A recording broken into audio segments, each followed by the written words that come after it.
Lafim-baovao afa-tanteraka kosa nisy ny tsaon'ny ely tao anatin'ny tranokala-pifandraisana iray tamin'ity androany ity fa maty Andriamatoa Henri Ratsimbazafy manoloana izay raha moa dia nisy ny fihaonana tamin'ny mpanao gazety izay nitanterahany ity mpanakanto ity fotoana izay nanoherany moa an'ity tsao ity.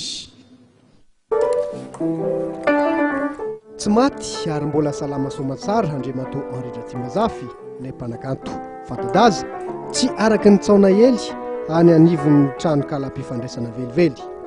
Niona tamin'ny mpanao gazetinay tokoa ny lehilahy tolakandro fotoana nahafahana resadresaka sy nitondra fanazavana mikasika ny fampelezana ilay vaovao tsy marina.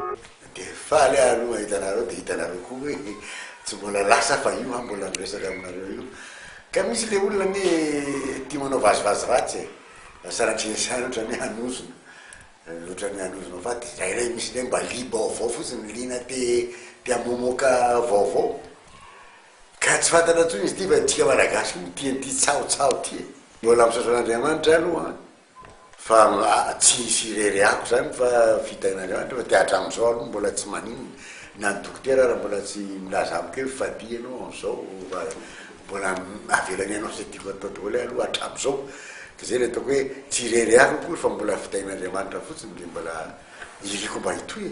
Efa nahatratratra amin'ny 30 ireo olona akaiky sy mahalala ny Henri Ratsimbazafy niantso tamin'ny alalan'ny finday tao aorian'ny fampelezana ilay vaovao tsy marina araky ny nambarany. Tsy adininy kosa no nisaotra ireo rehetra izay nahatsiaro. Noho ny fitahin'Andriamanitra dia handray 20 taona afa-kefabolana Andriamatoa Henri Ratsimbazafy araky ny nambarany taminay. Andeha any ampitan-dranomasina ny tenany atoato anatanteraka ny asa maha-mpanakanto azy.